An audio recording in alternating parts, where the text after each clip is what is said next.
Mamia ya wakazi katika eneo la Ongata Rongai katika kaunti ya Kajiado wamebaki bila makazi baada ya moto kuzuka na kuteketeza nyumba zaidi ya 40.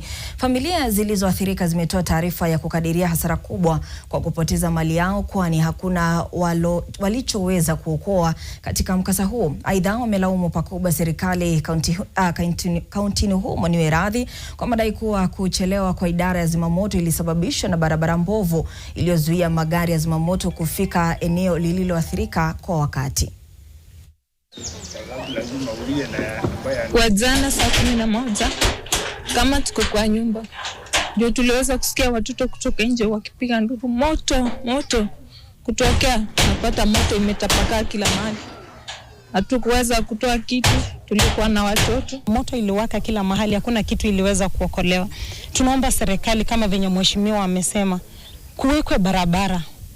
Sisi tunaishi mahali ni kama tumeachiliwa sana. Tunauliza governor ako wapi kwa hii area? Tungekuwa na barabara mzuri ingetusaidia sana. Lakini unaona jana ilibidi tupate polisi kutoka Karen na wakaweza kukuja na hosepipe, na hiyo hosepipe ndio tuliweza kushughulikia, lakini ilikuwa ni too late. Bwana chief ambao ni wakapa nao machifu wengine walijaribu sana.